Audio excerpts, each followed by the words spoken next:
Hello, my name is Taylor Watterson, a practicing pharmacist and a PhD candidate at the University of Wisconsin-Madison. On behalf of my colleagues, I'm excited to share with you findings regarding CancelRx, reducing medication list discrepancies in the outpatient setting. When a patient is seen in their physician's office or outpatient clinic, the prescriber will routinely discontinue or stop medications. A patient may have an allergy to a medication that needs to be stopped for safety reasons, changing of a dose, changing of therapy, or even completion of therapy. These prescribers will discontinue the medications electronically in the patient's electronic health record, or EHR. Although these changes are documented in the clinic system, there previously was no automatic transmission of this information to the community pharmacy's dispensing software. After a physician saw a patient, they would alert a clinic staff member or medical assistants of the change. Then that individual was responsible for contacting the pharmacy, either via a phone call, a fax, a note on a new prescription, if it happened at all. Once that message got to the pharmacy, a pharmacy staff member or the pharmacist had to go into the pharmacy system, navigate to the patient's profile, and deactivate the medication. Only then would the prescription be blocked from future refills. This process creates a lot of holes where things can go wrong and fall through the cracks, and leads to uncertainty as to whether or not the pharmacy is informed at all.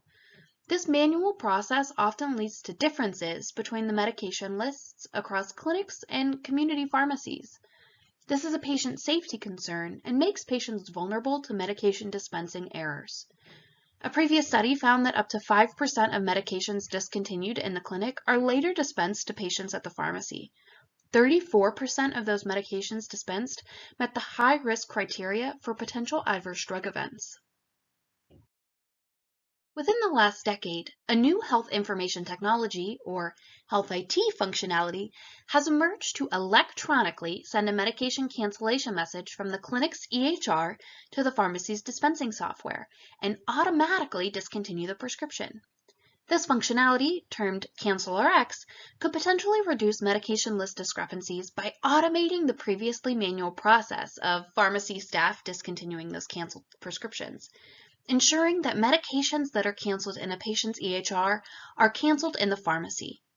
You'll see in the figure that CancelRx works by communicating directly between the clinic and pharmacy computer systems, potentially removing steps for both the clinic staff and pharmacy staff on the other end. You can see that as it was designed, CancelRx facilitates communication between the clinic and the pharmacy systems. But what does that mean for how it will actually be used? One way we can consider this question is through the interactive socio-technical analysis framework.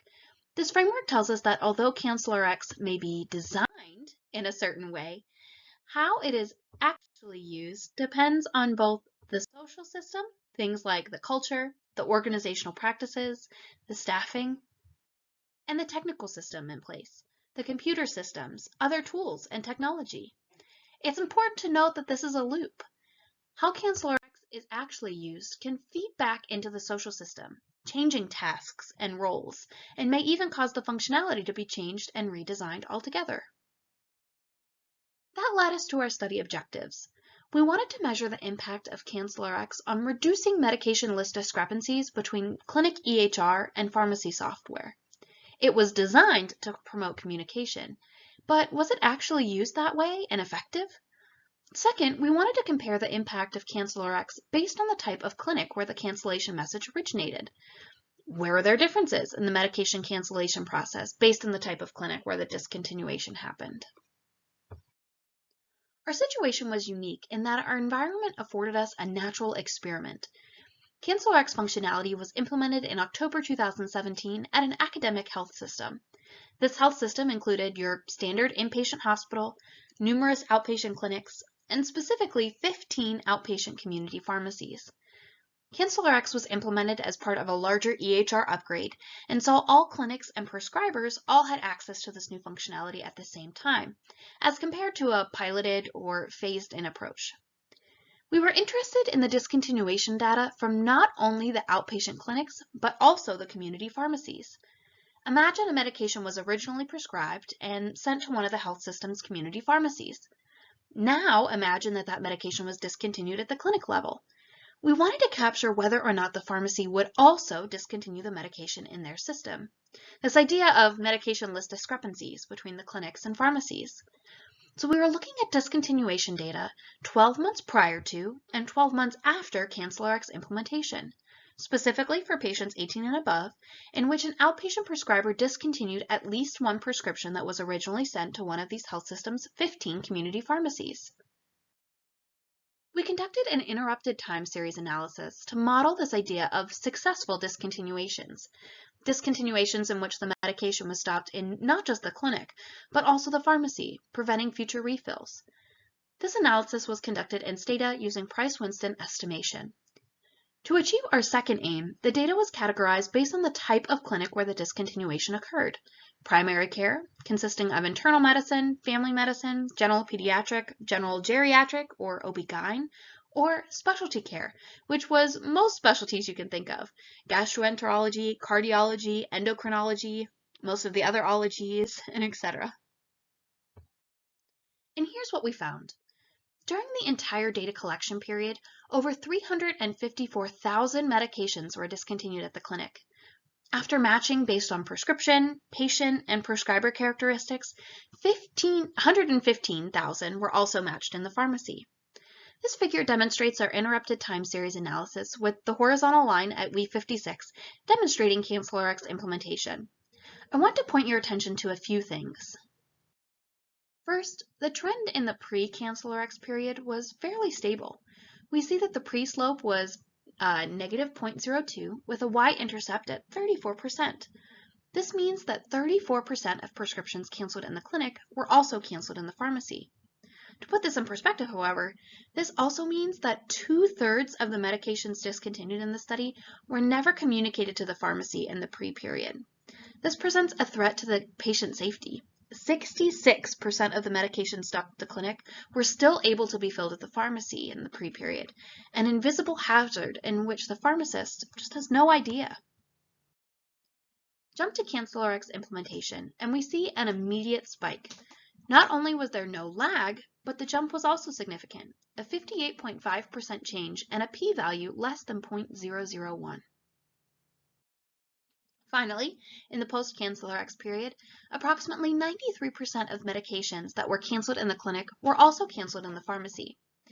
We also see that post-CancelRx, the trend was once again fairly stable, which tells us that this level of success was sustained. Overall, this was super exciting to see. But now let's take a look at our second aim. We can see here that specialty clinics are indicated by the black circles, and the primary care clinics are indicated by the white circles. I'll draw your attention to the pre-period, where there was a significant difference between these two clinics. On average, a 17% difference to be exact, with specialty care clinics having a higher level of successful discontinuations than primary care. This means that when a medication was canceled at the specialty care clinic, there was still a higher chance that that medication would also be canceled at the pharmacy. Still not great, but higher. Once again, we see as soon as the switch was flipped for CancelRx, we see an immediate and significant increase in the proportion of successful cancels. But notice something else. In the post period, there was really no significant difference between the specialty and primary care clinics. Their data converged. This is interesting because it showcases the impact of CancelRx was different depending on the type of clinic. Primary care clinics had further to go, so to say, and were still able to achieve this maximum outcome. So what does this all mean? CancelRx reduced discrepancies in medication lists between clinics and pharmacies. We saw this with our first interrupted time series figure. This health IT functionality helped to standardize the discontinuation process, specifically the communication between platforms, and theoretically reduced the risk of unintentional dispensing errors at the pharmacy and improved safety. It's also important because CancelRx almost completely automated this process that previously took multiple staff members at both the clinic and the pharmacy to communicate a message. We can see from the increase in communication that well-designed health IT can streamline and ultimately improve communication compared to humans alone. And it was as easy as the flip of a switch for a program that runs mostly in the background. Returning to our interactive socio-technical analysis framework, we're reminded of why there may have been a difference based on primary versus specialty care clinics. How health IT is used depends on the social and technical systems in place. They were part of the same health system, so likely they had the same technical systems, but they most likely did differ in their social organization. We noted major differences between primary care and specialty clinics in the pre-CancelRx period. This may have been due to the fact that specialty clinics had more focused patient, disease state, and medication concerns, why they're specialty in the first place. But they may have also had more structured workflows with dedicated staff. Think of the ambulatory pharmacists that are part of these specialty care teams, such as a transplant pharmacist. As the medication experts, they may take ownership and responsibility for communicating these medication discontinuation messages. On the other hand, primary care clinics had much more generalized patient care concerns and workflow, clinic staff doing a range of everything and seeing all types of patients, balancing a patient's antibiotic regimen and vitamins, blood pressure medications, and over-the-counter pain relief.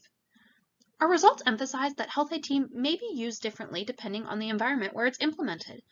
CancelRx assisted both primary and specialty care clinics in communicating these medication discontinuation messages to the pharmacy. They were potentially able to offload tasks from clinic staff as well as pharmacy staff on the receiving end, and potentially allowing them to delegate their time to other more important clinical responsibilities. CancelRx appeared to help primary clinics, quote-unquote, more, in that it granted them maybe extra manpower that they potentially weren't able to provide before. In conclusion, CancelRx demonstrates a case where health IT was able to demonstrate a marked benefit on medication list discrepancies, those differences when medications are discontinued in the clinic and hopefully communicated and discontinued in the pharmacy. The interactive socio-technical analysis framework provided us a lens to view this case and demonstrated how health IT can be used across different settings to improve patient care. Here are our references for your future use. Once again, thank you for your time during this presentation. We'd also like to acknowledge our various funders across our entire CancelRx research portfolio. We look forward to your questions and comments, and feel free to reach out to us via email.